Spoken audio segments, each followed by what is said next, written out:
ডিএর ক্ষেত্রে তাদের অনীহার কারণটা প্রধানত দুটো। একটা কারণ হচ্ছে ডিএ থেকে একটা টাকাও কাটমানি আসবে না, কারণ ডিএ কিন্তু ওই তথাকথিত রং করা উন্নয়ন রাস্তাঘাট নয় যেখান থেকে কাটমানি আসবে। দুই, তা থেকে কোনো ভোটে সুরাহা হবে না। মানুষকে চাকরি দিয়েছে, তার মাইনে দিতে পারছে না সরকার, এতটা নির্লজ্জতাও তাদের কিন্তু কোনোভাবে কাজ করছে না।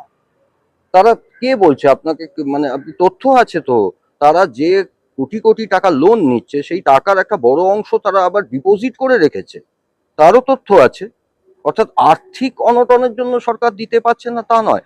যদি আর্থিক অনটন হতো তাহলে সরকার কোন খাতে খরচা করছে আর করছে না সেটা আপনি দেখুন। যদি আর্থিক অনটন হতো, যারা দুর্নীতিগ্রস্ত, যারা টাকা দিয়েছে তাদের দলের ইনকাম বাড়িয়েছে, তাদের চাকরি চলে গেছে, তাদের অন্য দপ্তর থেকে টাকা দিয়ে পোষণ করার চেষ্টা করছে, এই পদ্ধতিটা কিন্তু আজকে প্রথম নয়।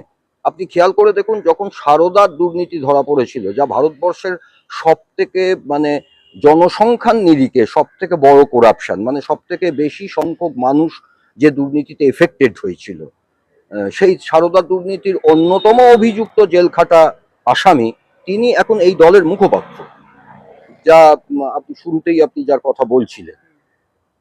ফলে সেই দুর্নীতির যখন ধরা পড়লো তখন কিন্তু প্রাথমিকভাবে তখন নবান্নে যায়নি, রাইটার্সে দাঁড়িয়ে মুখ্যমন্ত্রী বলেছিল যে সরকারি তহবিল থেকে তাদেরকে কিছু কিছু মিটিয়ে দেওয়া হবে।